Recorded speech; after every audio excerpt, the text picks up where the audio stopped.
الحمد لله رب العالمين والصلاة والسلام على سيد الأنبياء والمرسلين أما بعد أعوذ بالله من الشيطان الرجيم بسم الله الرحمن الرحيم وكذلك جعلناكم أمة وسطا لتكونوا شهداء على الناس ويكون الرسول عليكم شهيدا وقال الله تبارك وتعالى يا أيها الذين آمنوا قوا أنفسكم وأهليكم نارا وقال الله تبارك وتعالى من لم يحكم بما أنزل الله فأولئك هم الكافرون وقال الله تبارك وتعالى إن الله يأمر بالعدل والإحسان وإيتاء ذي القربى وينهى عن الفحشاء والمنكر والبغي يعظكم لعلكم تذكرون وقال الله تبارك وتعالى ولا تقربوا الزنا إنه كان فاحشا وساء سبيلا صدق الله العظيم اللهم صل على محمد وعلى آل محمد وبارك وسلم رب اشرح لي صدري ويسر لي أمري واحلل عقدة من لساني يفقهوا قولي واجعل لي وزيرا من أهلي آمین یا رب العالمین۔ گزشتہ دنوں میں بدلتے حالات میں مستقل ایسی خبریں سامنے آ رہی ہیں کہ جس کے بعد پھر یہ پریشانی ہوتی ہے کہ انسان یا ایک بندہ جس کے ذمے جمعے کی خطابت کی ذمہ داری ہو کس موضوع پر کلام کرے۔ مستقل آپ دیکھ رہے ہیں گزشتہ کچھ ایام میں مغربی معاشروں میں، سویڈن میں، ڈنمارک میں قرآن حکیم کی بے حرمتی کے مسلسل واقعات، تو دوسری طرف IMF کا پریشر بڑھتا چلا جا رہا ہے، دباؤ بڑھتا چلا جا رہا ہے کہ یہ شرائط بھی تم نے قبول کرنی ہے، یہ بات مانو گے تو اگلی تمہیں پیمنٹ ہم دیں گے، یہ ہماری شرائط تسلیم کرو گے تو ہم تمہیں آئندہ پیسہ دیں گے، اور ہمارے غلام بنو گے تو ہم تمہیں پیسہ دیں گے۔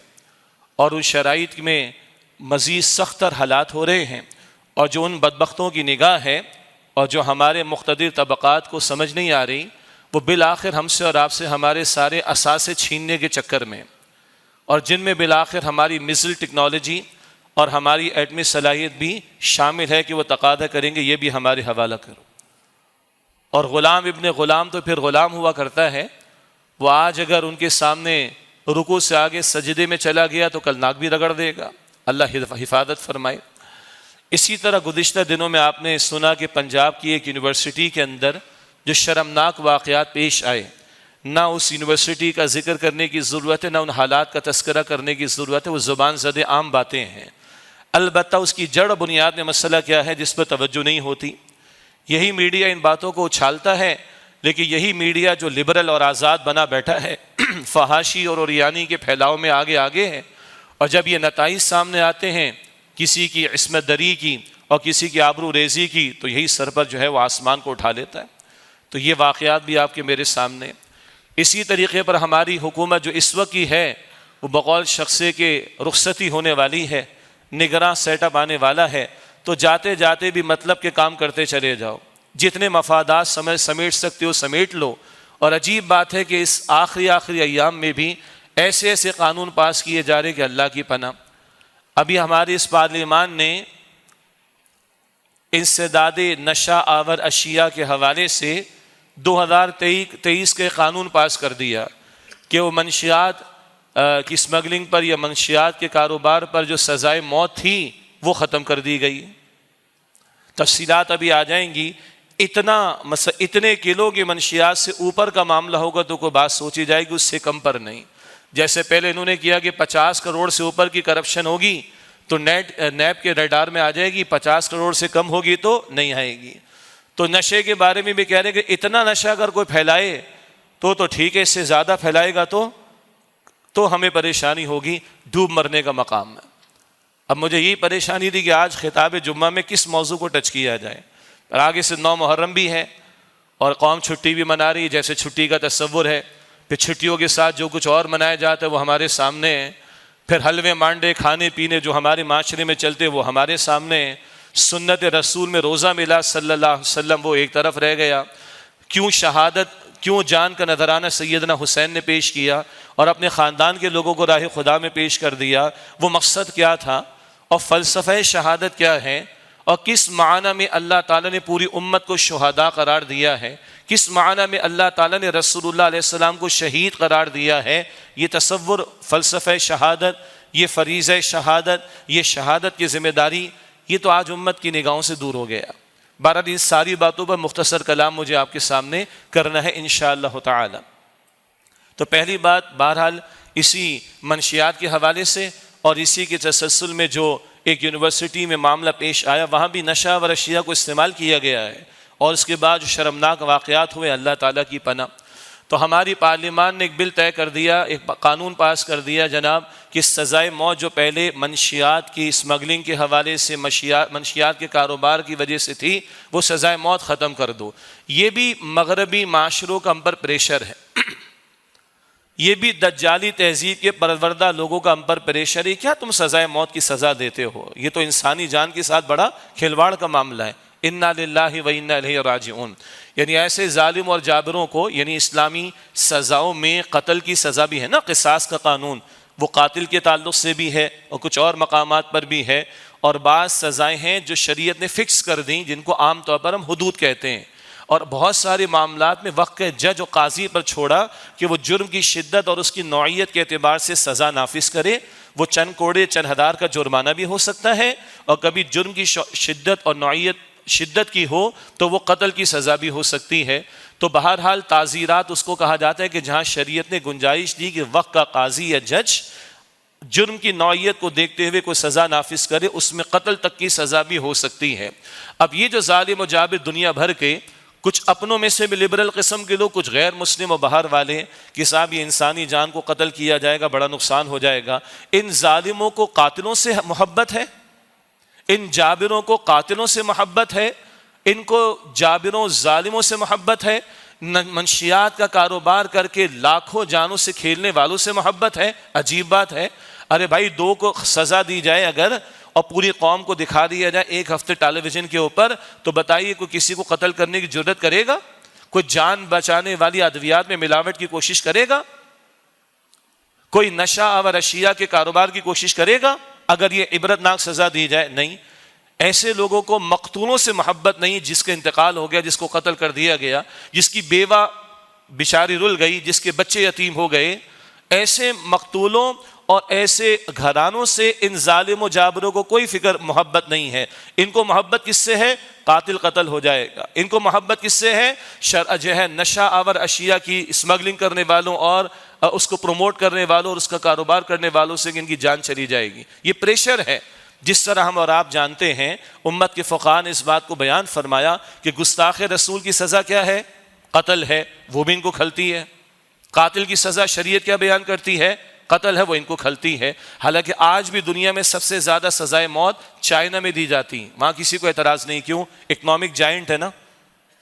دنیا میں آج بھی سب سے زیادہ سزائے موت چائنا میں دی جاتی ہیں، لیکن اس پر کسی کو اعتراض نہیں ہے، کیونکہ بارہ اکنامک جائنٹ ہے۔ لیکن جہاں اسلام کی بات آ جائے، مسلمانوں کی بات آ جائے، یہ دنیا کے بدماش اور دنیا کے ظالم و جابر یہ پریشر ڈالتے ہیں مسلمان ممالک پر، بشمول پاکستان کے، کہ سزا ختم کرو۔ ہمارے ملک میں بھی سزائے موت ایک عرصے تک روک دی گئی تھی، اور اس کے بعد اس وقت کسی آرمی کے کسی فرد کے ساتھ ظلم ہوا تھا، جس کا بھی قتل ہوا، غلط ہوا، اور اس کو سزا دی اس وقت کے آرمی چیف نے کہ نہیں، اس کو ریزیوم کیا جائے اور سزائے موت نافذ کی جائے۔ تو بھائی اگر ہمارے کسی فوج کے کسی اہلکار کو کوئی قتل کرے تو یہ بھی ظلم ہے، اور اس کے قاتل کو بھی سزا دی جانی چاہیے۔ اور اگر عوام الناس میں سے کسی کو قتل کیا جائے تو اس کے قاتل کو بھی سزا دی جانی چاہیے۔ یہ ڈسکرمنیشن کس بنیاد پر کہ فلاں ادارے کا ہے تو وہ اعلیٰ ہے اور بقیہ عوام وہ جانور ہیں کیا؟ یہ ڈسکرمنیشن ہم کیوں کرتے ہیں؟ تو جو سزائیں شریعت نے بتائیں ان کا نفاذ ہونا چاہیے، وہ حدود ہیں، اور جو تعزیرات کا معاملہ وقت کا جج اور قاضی دیکھے گا جرم کی شدت کے اعتبار سے، اور وہ جو سزا تجویز کرنا چاہے کرے، تاکہ جرائم کی روک تھام ہو۔ ہماری اس پارلیمان نے 2023 میں آج بیٹھ کر سزائے موت کا خاتمہ کر دیا۔ 90 لاکھ سے زیادہ اسٹیٹسٹکس بتاتے ہیں، 90 لاکھ سے زیادہ نوجوان نشہ آور اشیاء کے اندر مبتلا ہیں۔ آئس کا نشہ تو پرانا ہو گیا، اس کے بعد نہ جانے کتنے آ چکے ہیں۔ ان بچوں کے سامنے بڑے خوبصورت معاملات رکھ کر کے تم یہ فلاں سیرپ استعمال کر لو گے، فلاں شے جو کہ نشہ ہے استعمال کر لو گے تو 3 دن تک تم بیدار رہو گے اور تم اچھی طرح ایگزام جو ہے وہ اٹیمپٹ کرو گے، تمہارے مارکس اچھے آئیں گے۔ اس نقطے کو بھی ذہن میں رکھیے گا، ابھی آگے اس کا تذکرہ ہو جائے گا۔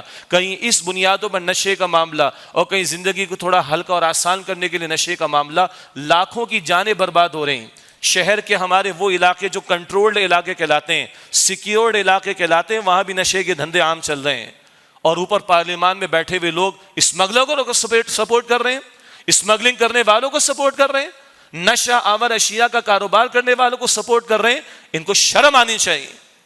یہ 24 کروڑوں کے نمائندے بن کر بیٹھے ہیں، اور ان ظالموں کو میں کیا عرض کروں، ان کو ہمدردیاں کس کے ساتھ ہو رہی؟ اسمگلروں کے ساتھ، نشہ آور اشیاء کا کاروبار کرنے والوں کے ساتھ۔ اللہ تعالیٰ ان کو ہدایت عطا کرے۔ جی اتنے کلو سے اوپر کا نشہ ہوگا تو اس پر ہم پکڑ کریں گے، اس سے کم پر نہیں۔ قربان جائیے، محمد مصطفیٰ علیہ السلام کی 2 احادیث ذہن میں رکھیں۔ آپ نے ایک حدیث سے فرمایا ہر نشہ آور شے حرام ہے، ہر نشہ آور شے حرام ہے۔ پھر تفصیل ہے اس کی۔ بعض لوگ کہتے ہیں اچھا نہیں، زیادہ اگر نشہ کریں اور نشہ ہو جائے تو حرام ہے، اس سے کم پر حرام نہیں۔ یہ عقل کہتی ہے۔ محمد مصطفیٰ صلی اللہ علیہ وسلم فرمایا جس شے کی زیادہ مقدار نشہ پیدا کرے اس کی تھوڑی مقدار بھی حرام ہے، بات ختم۔ کچھ ہیں دانشور، کچھ انتقال کر گئے، کچھ حیات ہیں، کہتے نہیں جب نشہ چڑھے اس وقت حرام ہوتا ہے، وہ شے حرام ہوتی، مثلا شراب، اس سے کم پر نہیں۔ تم ناہنجار، تمہیں 4 پی کر بھی اگر نشہ نہ آئے تو تمہاری ناہنجاری ہے۔ محمد مصطفیٰ علیہ السلام نے فرمایا جس شے کی زیادہ مقدار نشہ کرے اس کی تھوڑی مقدار بھی حرام۔ اللہ ہمارے پارلیمان میں بیٹھے ہوئے لوگ جن کی رخصتی بھی ہونے والی بقول شخص کے اب جانے والے ہیں، ان کو ہدایت عطا کرے۔ جواب دینا ہے اللہ تعالیٰ کو۔ سبحان اللہ۔ ایک بندہ مومن کی تقریر ہے قرآن حکیم میں، اور سورت کا نام سورۃ المؤمن ہے۔ وہ آل فرعون میں سے ایک بندہ ایمان لے آیا تھا موسیٰ علیہ السلام پر، اور جب فرعون اور آل فرعون نے موسیٰ علیہ السلام کے خلاف اقدام کرنا چاہا، ان کی جان کے درپے ہوئے، تو یہ بندہ مومن کھڑے ہو کر فرعون کے سامنے پورے بھرے دربار میں تقریر کرتا ہے، اور اس نے یہ بات بھی کہی آج تمہارا اختیار ہے، جو چاہو سو کر لو۔ کل اللہ کے سامنے تمہارا اختیار چلے گا کیا؟ آج تمہیں مہلت ملی بھی، جو چاہو سو کر لو، اللہ کے سامنے تم کیا جواب دو گے؟ اور اگر کل تمہاری پکڑ کی بات آگے ہوئی، پکڑ، فرعون بھی غرق ہوا، آل فرعون بھی غرق ہوئے، تو کیا کرو گے تم لوگ؟ بہرحال بلا تشبیہ عرض کر رہا ہوں، بلا تشبیہ کا مطلب فرعون اور آل فرعون تو کافر تھے، یہ ہمارے مسلمان ہیں، کلمہ پڑھنے والے جو حکمراں بنے بیٹھے، مگر ان کو بھی بات پہنچنی چاہیے۔ آج تمہارے پاس اختیار استعمال کر کے تم نے سزائے موت کا خاتمہ کیا ہے نشہ آور اشیاء کو پھیلانے والوں کے لیے، اور اللہ کی شریعت کے نفاذ کے لیے تم نے کتنا اختیار استعمال کیا اپنا؟ اللہ کے احکامات کے نفاذ کے لیے تم نے کتنا اختیار کیا اپنا استعمال؟ نہیں پوچھے گا اللہ تم سے۔ 3 فتوے اللہ تعالیٰ کے قرآن کریم میں، سورہ مائدہ کی آیت نمبر 44 میں، 45 میں، 47 میں، من لم يحكم بما انزل الله فاولئک هم الکافرون، من لم يحكم بما انزل الله فاولئک هم الظالمون، من لم يحكم بما انزل الله فاولئک هم الفاسقون۔ جو اللہ کے نازل کردہ کلام کے مطابق فیصلے نہیں کرتے وہی تو کافر ہیں، وہی تو ظالم ہیں، وہی تو فاسق ہیں۔ آج تم اختیار استعمال، تمام مقتدر طبقات کی بات کر رہا ہوں، جس کے پاس اس مملکت کے اندر اقتدار اور اختیار موجود ہے اور طاقت موجود ہے، آج تم نے طاقت استعمال کر کے ایسی سزاؤں کا خاتمہ کر دیا، اور شریعت کی سزاؤں کو تم نافذ نہ کرو، سود کے خاتمے کی تم کوشش نہ کرو، بے حیائی کے طوفان کو روکنے کی تم کوشش نہ کرو، کیا مرنا نہیں ہے؟ کیا اللہ کو جواب نہیں دینا؟ اللہ تعالیٰ ان کو ہدایت عطا فرمائے۔ یہ اپنی جگہ پورا موضوع ہے، لیکن مجھے اگلی بات بھی آپ کے سامنے اور دیگر باتیں بھی رکھنی۔ پنجاب کے یونیورسٹی کے حوالے سے ساری تفصیلات میڈیا میں آ چکی، مجھے نہ یونیورسٹی کا نام لینے نہ ان حالات کو بیان کرنے کی ضرورت ہے، مگر یہ آج کا مسئلہ تھوڑی، مستقل آپ کے میرے ملک کے تعلیمی اداروں میں مسائل سامنے آ رہے ہیں۔ ہم بھی کراچی کی یونیورسٹیز میں پڑھاتے رہے ہیں، وزٹنگ فیکلٹی کے اندر ہمارے دوست احباب پڑھاتے ہیں، پرماننٹ فیکلٹی ممبرز ہیں، بہت سارے انسٹیٹیوٹ کراچی کے اندر ہیں جن کے اونرز ہمارے جاننے والے ہیں۔ جو واقعات اب بتائے جا رہے ہیں اللہ کی پناہ، اور میڈیا کیا کرتا ہے؟ میڈیا یہ کرتا ہے کہ اگر تو مدارس میں کوئی گڑبڑ کسی جگہ ہو، اور ہو سکتی، انسان ہیں، خطا کے پتلے ہیں، ایک واقعہ کبھی جھوٹا بھی ہوتا ہے لیکن چلے سچا بھی ہے، سارا میڈیا آپ کو 24 گھنٹے دکھائے گا مدرسے میں ایسا ہو گیا، ایسا ہو گیا، ایسا ہو گیا۔ جس یونیورسٹی کا معاملہ بیان کیا جا رہا ہے وہاں تو درجنوں واقعات ہو گئے اس سے، اور اس ملک کے نجی اداروں میں، پرائیویٹ اور گورنمنٹ اداروں میں، اسکولوں میں، کالجوں میں، یونیورسٹیز کے اندر ریپ کے کیسز، استغفر اللہ، قتل کر دینے تک کے معاملات، عشق و محبت کی داستانیں، گھروں سے فرار ہونے کا معاملہ، بھاگ جانے کا معاملہ، پھر ماں باپ کی خودکشیوں کے واقعات، کیا یہ بڑھتے نہیں جا رہے؟ اور فحش ویڈیوز کا بنایا جانا، اور آگے ساری دنیا مونیٹائزیشن پر آ گئی۔ مونیٹائزیشن کا مطلب ہے کہ جس طرح کی چاہو فحش تصویریں اور یہ ساری چیزیں اپلوڈ کرو اور کمائی کرو۔ وہ کمائی کا راستہ کھلا ہوا ہے، دجال کا فتنہ، شیطان کا حملہ، شیطان کا راستہ، اور آگے بڑھ بڑھ کے فحش ویڈیوز بڑھائی جا رہی ہیں، پیش کی جا رہی ہیں۔ انا للہ و انا الیہ راجعون۔ اتنے ملٹیپل اس کے آسپیکٹس ہیں۔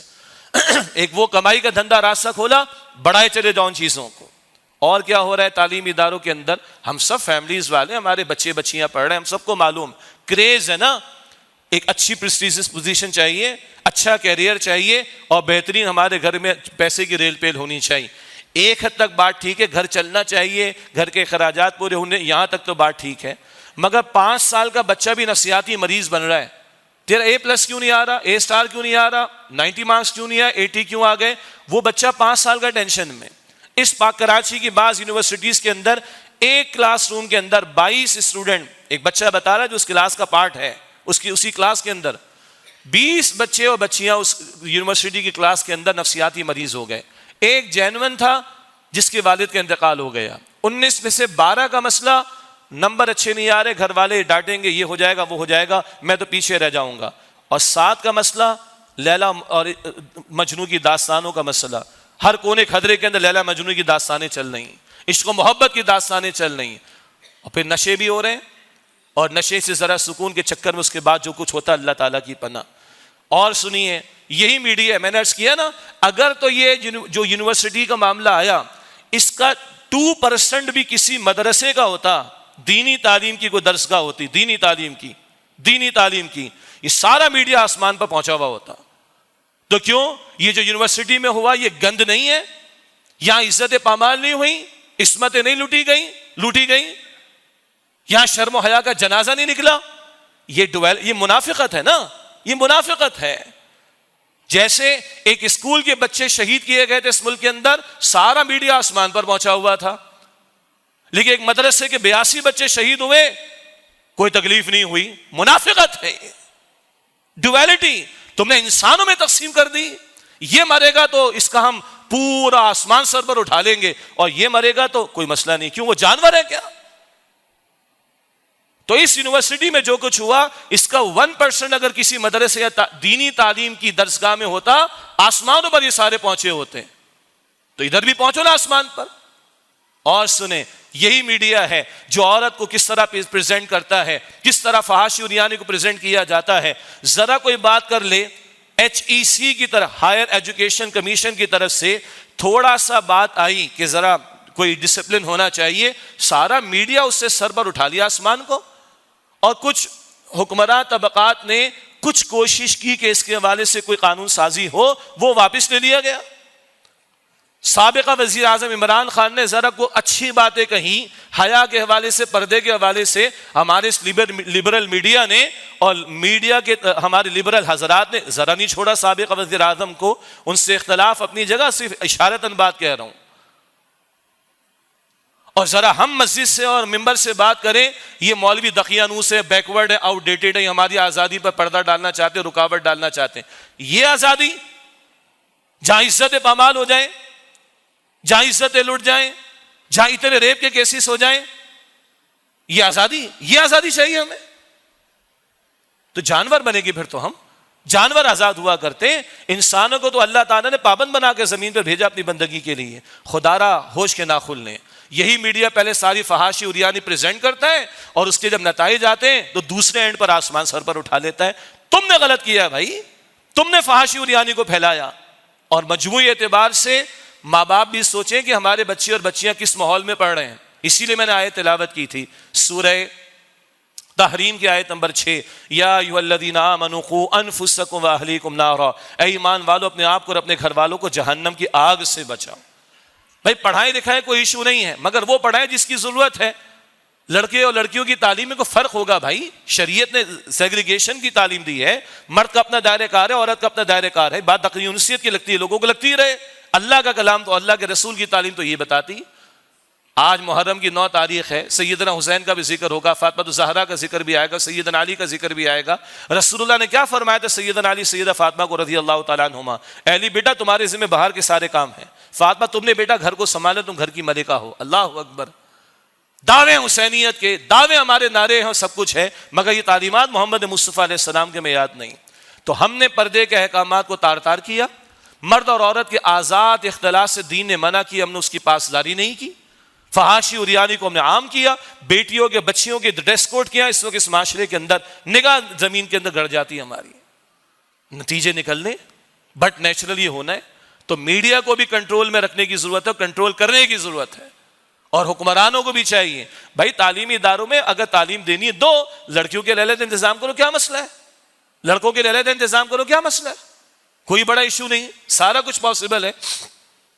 اور پھر پردے کے احکامات کی پاسداری، یہ فحاشی اور یاری کو روکا جانا۔ میں نے ایک اور تلاوت کی آیت ابتدا میں جو جمعے کے خطبے کے آخر میں تلاوت کی جاتی ہے، ان اللہ یأمر بالعدل والاحسان وایتاء ذی القربى وینہی عن الفحشاء والمنکر والبغی، بے شک اللہ تعالیٰ تمہیں ان اللہ عادل کا حکم دیتا ہے، احسان کا حکم دیتا ہے، ایتاء ذی القربى رشتہ داروں کا حق ادا کرنے کا حکم دیتا ہے، تفسیر کا موقع نہیں، وینہی عن الفحشاء والمنکر والبغی، اللہ فحشاء سے منع کرتا ہے، بے حیائی کی باتوں سے منع کرتا ہے، منکر اور زیادتی کے کاموں سے منع کرتا ہے۔ اور شیطان کہاں لگاتا ہے؟ یأمرکم بالسوء والفحشاء، شیطان تمہیں دعوت دیتا ہے، تمہیں حکم دیتا ہے برائی اور بے حیائی کی۔ بے حیائی کی دعوت شیطان کی دعوت ہے، حیا کی دعوت رحمان کی دعوت ہے، تو ہم کس کے ہیں؟ شیطان کے بن رہے ہیں یا رحمان کے بن رہے ہیں؟ حکمرانوں کو بھی ہوش کے ناخن لینے چاہیے، میڈیا والوں کو بھی اپنا کردار ادا کرنا چاہیے، اور والدین بھی دیکھیں کہاں بھیج رہے ہیں اپنی اولاد کو، کس ماحول میں بھیج رہے ہیں، اور جا کے ان سے اگر ہم فیس دے کر تعلیم کی کوالٹی کے بارے میں چیک کرتے ہیں تو یہ بھی تو چیک کریں کہ وہاں اخلاق کون سے سکھائے جا رہے ہیں، وہاں کردار کیا دیا جا رہا ہے، اور وہاں کس طرح کی باتیں ان کو پروموٹ کی جا رہی ہیں۔ بڑی بڑی یونیورسٹیز، نام لینے کی ضرورت نہیں، اسلام آباد، لاہور، کیسے کیسے شرمناک واقعات ہو چکے اور سارے میڈیا میں موجود ہیں۔ وہ پڑھنے کے لیے بچوں کو بھیجا ہے یا فیشن شو کے لیے بھیجا ہے؟ لڑکیوں کو نمایاں ہونے کے لیے بھیجا ہے؟ گانے ناچ گانوں کے لیے بھیجا ہے؟ کس کام کے لیے بھیج رہے ہیں؟ پھر یہ ایک آج یونیورسٹی ہے، 20 کے واقعات پہلے آ چکے، بڑھتے چلے جا رہے ہیں۔ اللہ تعالیٰ ہمارے حال پر رحم فرمائے۔ ہم نے اسلامی معاشرت کو چھوڑا، ہم نے فاطمہ الزہرا کی چادر کو چھوڑا ہے رضی اللہ تعالیٰ عنہ۔ کیا فرمایا تھا فاطمہ الزہرا نے؟ یہ بیان نہیں ہوتی باتیں، میرا جنازہ بھی اٹھانا رات کی تاریکی میں، فاطمہ الزہرا کے الفاظ ہیں، میرا جنازہ رات کی تاریکی میں اٹھانا۔ مرد کا انتقال اس کے کفن کے 3 کپڑے یا حصے ہوتے ہیں، عورت کا انتقال اس کے کفن کے 5 حصے ہوتے ہیں، اتنا پوشیدہ رکھا جاتا ہے۔ اور ہم جب تدفین کے لیے جاتے ہیں تو کیا کہتے ہیں؟ ذرا غیر محرم نامحرم دور ہو جائیں، کہتے ہیں نا۔ اور جس عورت کا انتقال ہو گیا وہ تھوڑی فتنہ بنے گی کسی کے لیے، چاہے وہ 70 برس، کیا ہماری تو ایک رشتے کی نانی کا انتقال ہوا 90 برس کی تھی، ہم چھوٹے تھے، کہا جا رہا ہے جی دور کر دو دور کر دو، اس وقت سمجھ نہیں آئی، آج ہنسی آتی۔ 90 برس کی بوڑھی عورت کسی کے لیے فتنہ بنے گی؟ وہ بھی جو انتقال کر جائے، بتائیے فتنہ بن سکتی ہے کسی کے لیے؟ اور اس کی قبر میں اس کی تدفین ہو رہی ہے اور کہا جا رہا ہے نامحرم دور ہو جائیں۔ تو یہ 18 20 25 سال کی لڑکیاں، ان کے لیے امکانات نہیں فتنے میں مبتلا ہو جانے کے یا مبتلا کر دیے جانے کے، ان کا تو معاملہ کھلا چلتا ہو، اور ادھر 90 برس کی بوڑھی کو جب ہم تدفین پہ لے کے جاتے ہیں ہم کہتے ہیں نامحرم دور ہو جائیں۔ کیا مذاق لگا رکھا ہم نے؟ کیسی منافقت ہے یہ؟ عجیب بات نہیں؟ تو عورت کے کفن کے 5 کپڑے ہوتے ہیں۔ فاطمہ الزہرا فرماتی ہے رضی اللہ تعالیٰ عنہ، میرا جنازہ رات کی تاریکی میں اٹھانا، خدا کی قسم جب حیا فاطمہ الزہرا کی ہوتی ہے رضی اللہ عنہ تب حسن پیدا ہوتے ہیں، تب حسین پیدا ہوتے ہیں رضی اللہ تعالیٰ عنہما۔ اور آج ان ایام میں بے حیائی کی باتیں چل رہی ہیں، مرد اور عورت کا آزاد اختلاط چل رہا ہے۔ انا للہ و انا الیہ راجعون۔ اگلی بات، حرمت قرآن کا معاملہ اور قرآن حکیم کی جو بے حرمتی کی جا رہی ہے، مستقل سویڈن کے اندر، ڈنمارک کے اندر واقع، پے در پہ مستقل واقعات، وہ تو چیک کرنا چاہ رہے ہیں کہ کچھ ہے مسلمانوں میں باقی ہے نہیں، تو ہم نے کمپرومائز نہیں کرنا ہے بھائی کہ چلو اب اتنے کثرت سے ہو جائیں تو بس خاموش ہو کے بیٹھ جائیں۔ کیوں خاموش ہو کر بیٹھ جائیں؟ وہ بدبختی میں کمی نہیں کر رہے، نہ ہنجاری میں کمی نہیں کر رہے، اس کافرانہ حرکت میں کمی نہیں کر رہے، تو ایمان والے قرآن کے تعلق سے کیا ٹھنڈے ہو کر بیٹھیں گے؟ تو خواہ احتجاج کا معاملہ پرامن ہم اس کے قائل ہیں، خواہ اگر کہیں بچوں کو بٹھا کر قرآن حکیم کی تلاوت کروائی گئی ہم اس کے قائل ہیں، خواہ اگر قرآن کریم کے نسخے تقسیم اس ملک میں کیے گئے بہت اچھی بات ہے. اور ایک مسلمان نے بڑا اچھا میسج دیا, اس نے بھی اجازت دی کہ مجھے بھی اولڈ ٹیسٹمنٹ نیو ٹیسٹمنٹ کو کچھ کرنے کی اجازت دو. اجازت مل گئی. اس سے کہا یہاں یہ کرنا مقصود نہیں تھا, ہم تورات کا بھی ادب کریں گے اور انجیل کا بھی, بس فرق رہے ہم اس اصل تورات کو مانتے ہیں جو موسیٰ علیہ السلام کو عطا ہوئی, ہم اس اصل انجیل کو مانتے ہیں جو عیسیٰ علیہ السلام کو عطا ہوئی, اس پر ہمارا ایمان ہے. مگر ہم مسلمان یہ نہیں کر سکتے کہ کوئی معاذ اللہ قرآن کریم کی بے حرمتی کرے تو ہم جا کے بائبل کی یا تورات کی کرنا شروع کر دیں. قطعاً نہیں. اللہ کی کتاب تو بتاتی ہے ان کے بتوں کو بھی برا بھلا مت کہنا, یعنی گالیاں مت دینا. سورہ انعام آیت نمبر 108, یہ قرآن خدا کی قسم, یہ ادب اور احترام سکھاتا ہے. ان کے بتوں کو گالیاں مت دینا. برا اس معنی میں کہو کہ بت پرستی غلط ہے, ورنہ تم ان کے بتوں کو گالیاں دو گے, یہ پڑھ کر تمہارے معبود برحق اللہ کو برا بھلا کہیں گے, یہ تمہارے جائز نہیں. ٹھیک. تو اس مسلمان نے بڑا پیارا میسج دیا. I just want to say, میں یہ کہنا چاہتا ہوں بھائی, ہم نہ تورات کے ساتھ یہ کریں گے نہ انجیل کے ساتھ, نہیں ہونا چاہیے. ایک یہ انداز تھا, لیکن اس سے آگے بھی ضرورت ہے. میں سمجھتا ہوں اس سے آگے بھی ضرورت ہے. میں ہمارے مسلمان حکمرانوں سے گزارش کرتا ہوں, ہمارے ملک کے حکمرانوں سے اور مقتدر ہماری قوتوں سے اور تمام مسلم ممالک کے حکمرانوں سے بالخصوص, اور کچھ تو جواب دو ان کو. کم سے کم اپنے ملکوں سے سفیروں کو تو نکالو. جب تک اس کو نہیں روکے نکالو سفیروں کو یہاں سے. اتنی بھی اگر غیرت نہیں ہے تو کل کیا قرآن کی شفاعت ملنے کے امکانات ہوں گے؟ اتنی غیرت اگر محمد مصطفیٰ علیہ السلام کے لیے نہیں ہے تو کل کیا ان کی شفاعت کے مستحق بن سکیں گے؟ کچھ تو کرو. بم مارنے کی بات نہیں کر رہے, مار دھاڑ کی بات فی الوقت نہیں کر رہے, اتنا تو کرو کہ سفارتی تعلقات ختم کرو. کبھی ہوا تھا جب ڈینمارک میں کیریکیچرز بنے تھے, خاکے بنے تھے توہین آمیز, نبی علیہ السلام کی شان اقدس میں گستاخیاں ہوئیں, تو سعودی عرب نے اس کی ساری ڈیری پروڈکٹ کو ختم بین کر دیا تھا. اس وقت کے ڈینمارک کے ایک وزیر کو معافی مانگنا پڑی تھی. ظاہری بات ہے تو مال کے بھوکے ہیں, تو کم سے کم ان کی مصنوعات کو تو بائیکاٹ کیا جائے, چاہے ہمیں کچھ ہے وہ بھوک برداشت کرنا پڑے. اول تو کیا بھوک برداشت کر رہے ہیں, ہم تو محرم میں بھی کھا رہے پی رہے. جس دن محمد مصطفیٰ نے روزہ رکھا ہے صلی اللہ علیہ وسلم, ہم تو اس دن پتہ نہیں وہ آئٹمز ہوتے ہیں جو شادی بیاہ کے آئٹمز ہوتے ہیں. اندازہ کر لیجئے گا آپ ذرا اس چیز کا, کیا ہمارے اندر بھوک اور پیاس کا مسئلہ ہے. لیکن تیار رہنا چاہیے. جب آنکھوں میں آنکھیں ڈال کر باتیں سے بات کریں گے تو مشقتیں آئیں گی, پھر اللہ کی مدد بھی آئے گی انشاءاللہ تعالی. تو یہ حکمراں بات تو کریں. خالی بلاول زرداری نے فون کر دیا کافی نہیں ہے. یو این اے کو ایک نمائندے کو, دس از ناٹ انف, نکالو ان کے سفیر کو یہاں سے اور پہنچاؤ مسلمان حکمرانوں تک اس بات کو. OIC کو ریزولوشن پاس ہو جائے گی, سویڈن کے ایک نمائندے کو نکالنے کی بات کر دی. ہمارے استاد ڈاکٹر اسرار صاحب رحمت اللہ علیہ, اللہ ان کے درجات بلند فرمائے, وہ فرماتے تھے یہ OIC کیا ہے, OHOIC, that's it. اچھا ایسا ہو گیا, ریزولوشن پاس کر دو, this is not enough. اور میں دل کی بات عرض کرتا ہوں, شاید میں یہاں پہلے بھی کر چکا ہوں, محمد مصطفیٰ علیہ السلام کے دور میں گستاخوں کے خلاف اقدامات ہوئے ہیں. رسول اللہ علیہ السلام نے خیبر کا ایک بڑا تاجر تھا یہودی ابو رافع, اس کے قتل کا حکم صادر فرمایا اور صحابہ کی جماعت نے اس کی گردن اڑائی ہے جا کر. کعب بن اشرف یہود کا سردار تھا, گستاخیاں کرتا تھا, اذیتیں پہنچاتا تھا. حضور نے صحابہ سے فرمایا کون جان چھڑائے گا اس کی مجھ سے, اور صحابہ کی ایک جماعت نے جا کر کعب بن اشرف کو قتل کیا. بخاری شریف میں حدیث موجود ہے. یہ ایمان کی غیرت کا مسئلہ ہے. تو میں تو دل سے کہتا ہوں 58 مسلم ممالک ہیں, ان کی سیکریٹ سروسز بھی موجود ہیں, تربیت یافتہ اہلکار موجود ہیں, اور دنیا میں کس کو نہیں پتا کہ سیکریٹ سروسز کیسے کیسے سیکریٹ کام کرتی ہیں. جا کر اللہ کسی کے دل میں ڈال دے اور جا کے 2-4 گستاخوں کو ٹھکانے لگا دے تو یہ عین سنت رسول کی تعلیم کے تسلسل میں ہوگا. یاد رہے بھائی, دنیا یہ باتیں عقل سے سوچتی ہے, ہم ایمان سے سوچیں گے. خدا کی قسم اللہ ہدایت دے ہمارے حکمرانوں کو. ہمارا احتجاج جہاں ہم آواز بلند کر سکتے کریں, اور حکمراں اس سطح پر کام کرے جہاں ان کو اللہ نے اختیار عطا کیا. اور مرنا ہے بھائی, ہم نے بھی جواب دینا ہے, اور مرنا ہے تم حکمرانوں نے بھی, تم کو بھی اللہ کو جواب دینا ہے. کوئی اللہ کی کتاب اور اللہ کے رسول کی قدر و قیمت تمہاری نگاہوں میں ہے کہ نہیں؟ اگر ہے تو کچھ تو جواب دو اس کا. اللہ ان کو ہدایت عطا فرمائے. اور ہاں, آج کیوں یہ بے بسی ہے کہ میں خطاب کر رہا ہوں, میں کسی گستاخ کی گردن اڑانے کی پوزیشن میں بھی نہیں ہوں. کیوں؟ ہم نے بھی تو قرآن پاک کو ترک کیا ہوا ہے, ہم بھی تو قرآن پاک کو نہیں کھولتے, ہم بھی تو قرآن کا ترجمہ نہیں پڑھتے، ہم میں اکثریت کو نہیں معلوم قرآن پاک میں کیا لکھا ہے، ہم نے بھی قرآن کریم کو جزدانوں میں لپیٹ کر رکھ دیا ہے، ہم بھی تو غلطی کر رہے ہیں نا۔ ہم تھامیں گے قرآن کو تو اللہ ہمارے ساتھ ہوگا، ہم نافذ کریں گے قرآن کے نظام کو تو اللہ تعالیٰ ہمارے ساتھ ہوگا نا۔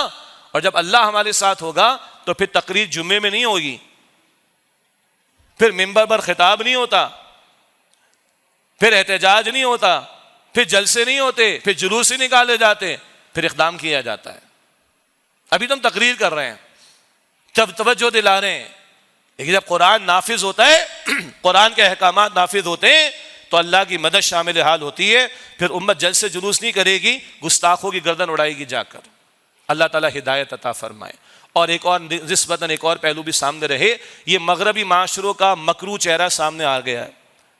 قرآن پاک کی بے حرمتی، محمد مصطفیٰ علیہ السلام کی شان اقدس میں گستاخیوں کو یہ ملعون قسم کے لوگ کہتے ہیں یہ فریڈم آف اسپیچ ہے۔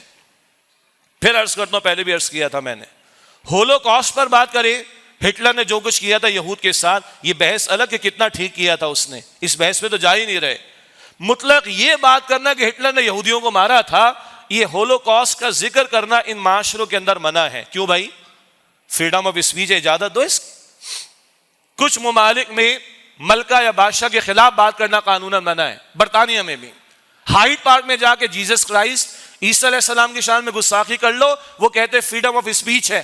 معاذ اللہ گستاخانہ موویز بنا لو، وہ کہتے فریڈم ہے۔ بھائی تو پھر اجازت دو نا ہولوکاسٹ کے خلاف بات کرنے، یہ ہولوکاسٹ پر بات کرنے کی اجازت تو تمہاری ملکہ اور بادشاہ کے خلاف نہیں، وہ نہیں کر سکتے۔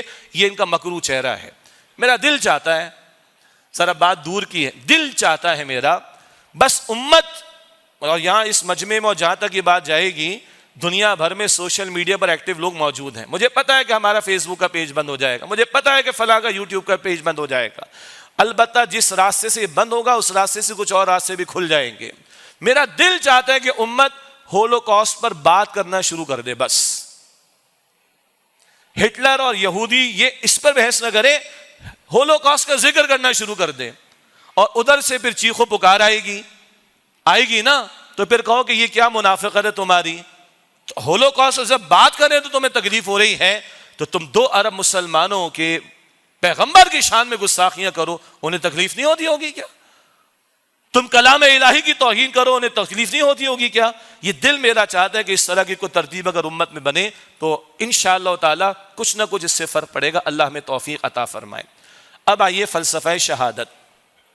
ایک ہے راہ خدا میں جان کا نذرانہ پیش کر دیا جانا، اس کے لیے اکثر قرآن پاک میں قتل کا لفظ آتا ہے۔ مشہور آیت ہے سورہ البقرہ کی آیت نمبر 154 ہے، وَلَا تَقُولُوا لِمَن يُقْتَلُ فِي سَبِيلِ اللَّهِ اموات، اور جو لوگ اللہ کے راہ میں قتل یعنی شہید کر دیے جائیں انہیں مردہ مت کہنا، بل احیاء، بلکہ وہ زندہ ہیں، وَلَٰكِن لَا تَشْعُرُونَ، مگر تمہیں ان کی زندگی کا شعور نہیں۔ اکثر قرآن کریم میں راہ خدا میں جان پیش کرنے والوں کے لیے قتل کا لفظ آتا ہے، اور مقامات بھی ہیں۔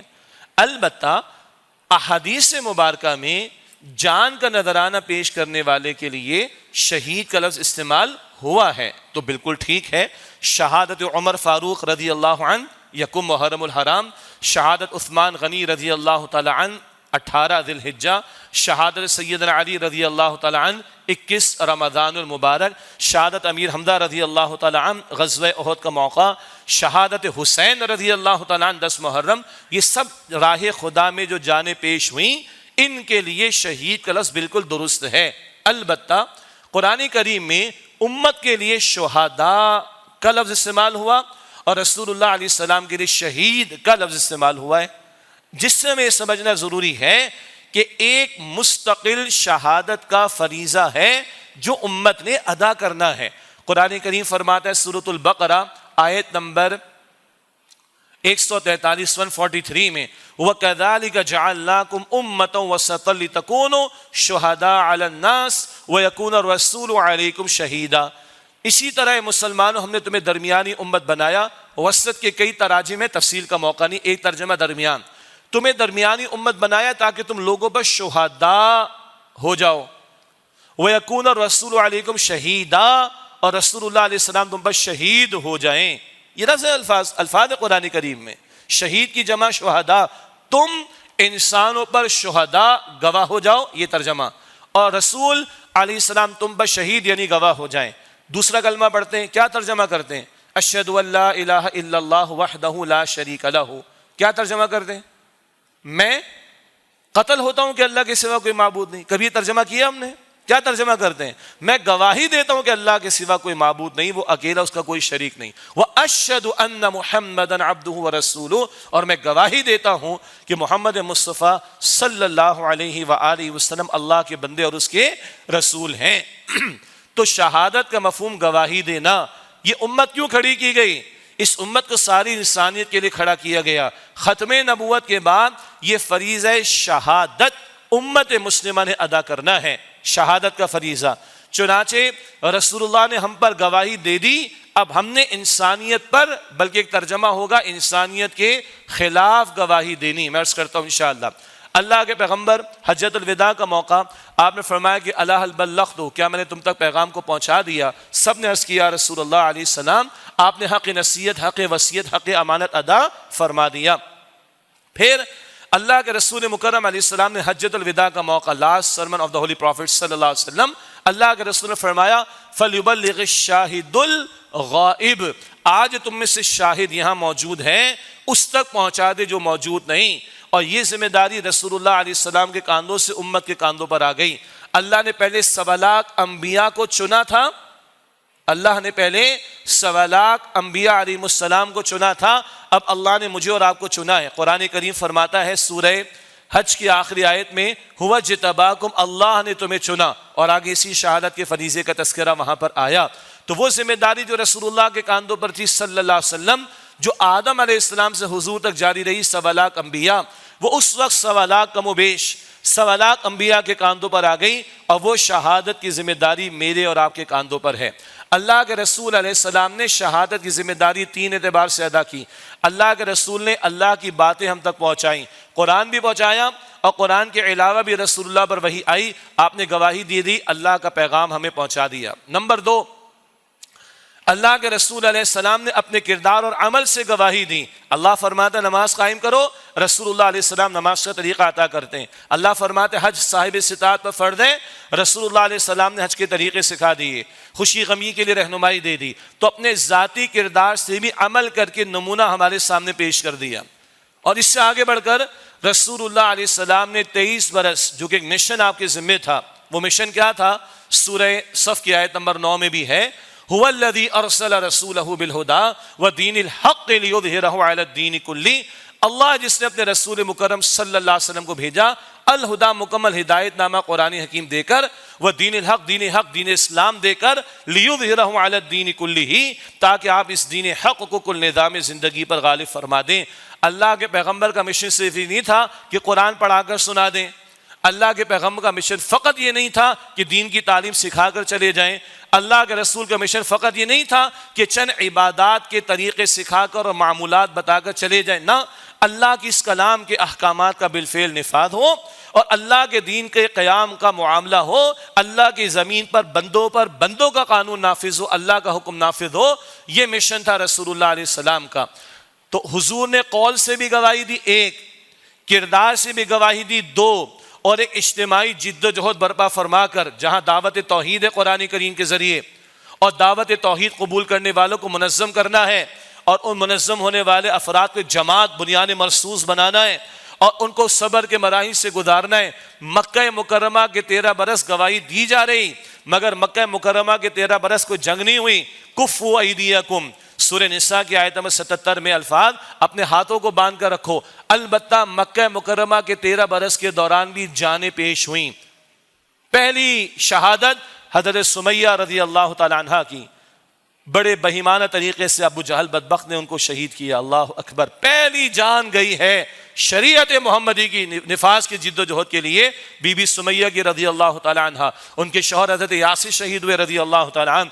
کئی صحابہ کرام پر زندگی اجیرن کی گئی، حضرت بلال، حضرت خباب، بہت سے غلاموں کنیزوں پر زندگی اجیرن کی گئی۔ خود اللہ کے پیغمبر کے گھرانے کے ساتھ ان کو شیب ابی طالب میں محصور کیا گیا 3 برس تک۔ طائف میں جو کچھ حضور پر بیتا میں اور آپ جانتے ہیں۔ مکے کے 13 برس صبر کا معاملہ، پھر ہجرت ہوتی ہے، اللہ کے دین کی گواہی، پیش کرنے کی جد و جہد کے دوران میں روتی آنکھوں سے اللہ کے رسول نے بیت اللہ کو جو ہے وہ الوداع کہا. اللہ کے پیغمبر تشریف لے گئے مکہ مکرمہ سے مدینہ منورہ. سفر ہجرت کے دوران میں قتال کی اجازت بھی آئی. سورہ حج کی آیت نمبر 39 میں مدینہ شریف تشریف لے آئے, قتال کے احکامات آ گئے. البقرہ میں بھی اور دیگر مقامات پر بھی قتال کی فرضیت بھی آ گئی. البقرہ میں کتب علیکم القتال, تم پر قتال کرنا فرض کر دیا گیا ہے. بہرحال پھر بدر کا میدان بھی سجا, 14 صحابہ نے جام شہادت نوش کیا. احد کا میدان آیا, حضور کے جسم اطہر سے خون بہا.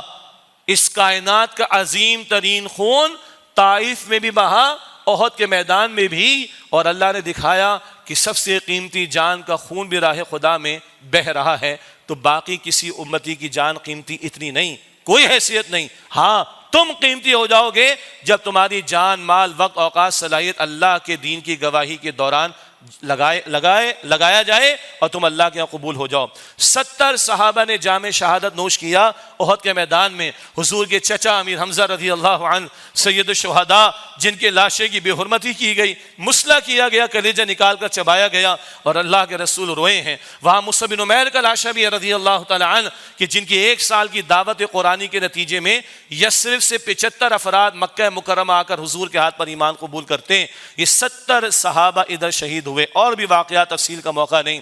259 جانیں گئی ہیں حضور کے دور میں. ذرا کیلنڈر اٹھا لیں اور کوئی دن بتا دیں وہ جانوں کے نظر آنے نہ ہو. 259 جانیں رسول اللہ کی مبارک دور میں گئی ہیں صلی اللہ علیہ وسلم. یہ سب فریضہ شہادت کو ادا کرنے کے لیے. تب اللہ کا دین غالب ہوا, اور قرآن پاک کہتا ہے وَرَأَيْتَ النَّاسَ يَدْخُلُونَ فِي دِينِ اللَّهِ أَفْوَاجًا, لوگ جوق در جوق اللہ کے دین میں داخل ہو رہے ہیں. خلفائے راشدین کا دور ہے, دین غالب ہو گیا. اب اس دین کا تحفظ, اس کا دفاع اور اس انقلاب کی توسیع یہ خلفائے راشدین کے دور میں جاری رہا. کئی فتنے اٹھے, ان کی سرکوبی کی گئی, کئی سازشیں ہوئیں, جس کا نتیجہ کیا نکلا؟ اس دین حق کے غالب ہونے کے بعد سازشیں, 4 میں سے 3 خلفاء شہید ہوئے. یکم محرم الحرام حضرت عمر فاروق رضی اللہ عنہ, 18 ذی الحجہ سیدنا عثمان غنی رضی اللہ عنہ, 21 رمضان المبارک سیدنا علی رضی اللہ عنہ, سینکڑوں اور صحابہ شہید ہوئے. یہ 4 میں سے 3 خلفاء شہید ہوئے, دین غالب ہوا, اس کی ایکسپینشن اور توسیع ہوئی. سیدنا حسین کا معاملہ کدھر ہے؟ جب سیدنا حسین رضی اللہ تعالیٰ عنہ نے اور اللہ کے رسول مکرم علیہ السلام نے حسن حسین رضی اللہ تعالیٰ عنہما کو اہل جنت کے نوجوانوں کا سردار قرار دیا ہے, وہ حسین رضی اللہ عنہ جب انہوں نے محسوس کیا کہ جو نظام خلافت رسول اللہ دے گئے صلی اللہ علیہ وسلم اور جو خلفائے راشدین کے دور میں قائم رہا, اس نظام اور اس مزاج سے اب ڈیویشن ہو رہی, اس سے پسپائی ہو رہی, اور ملوکیت کی طرح معاملہ جا رہا ہے. تفصیل کا موقع نہیں. وہ مزاج جو حضور دے گئے صلی اللہ علیہ وسلم اور جو خلفائے راشدین دے گئے, اب اس میں ایک دراڑ پڑنا شروع ہوئی اور ملوکیت کی طرح قدم بڑھنا شروع ہوئے. ادھر کھڑے ہو کر بند باندھنے کی کوشش کی سیدنا حسین نے, اور عزیمت کا راستہ اختیار کیا, اور اپنی اور اپنے گھر والوں کی جانیں راہ خدا میں پیش کر دیں. اللہ ان کے درجات بلند فرمائے, اللہ درجات بلند فرمائے, اللہ ان کے درجات بلند فرمائے. ادھر دراڑ پڑنا شروع ہوئی ہے, توجہ کیجئے, تو حسین نے جان قربان کر دی رضی اللہ عنہ. آج کیا ہے؟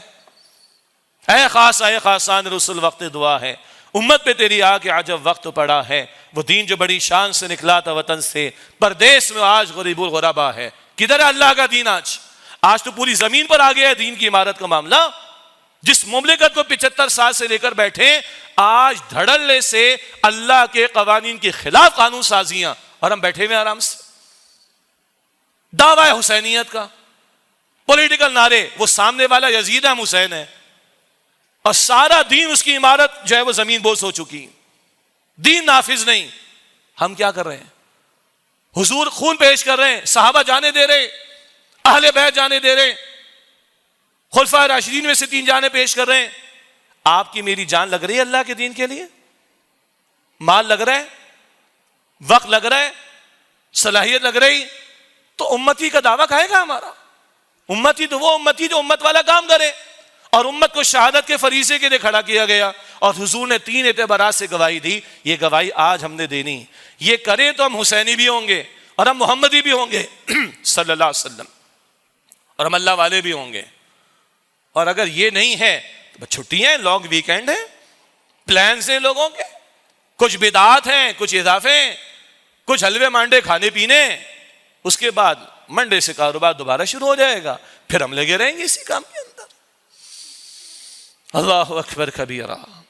حضور نے فرمایا جس نے نہ کسی غزوہ میں کبھی شرکت کی, نہ دل میں تمنا تھی کہ راہ خدا میں شہید ہو, جان کا نذرانہ پیش کرے, تمنا بھی نہیں ہے, وہ نفاق کی شاخ پر مرے گا.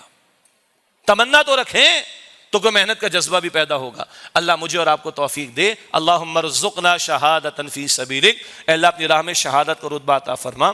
یہ ہے فریضہ شہادت. اور آخری بات, جو اس میں جان پیش کر دے تو اس کے بعد تو کچھ نہیں بچا نا, وہ بتمام و کمال شہید ہے.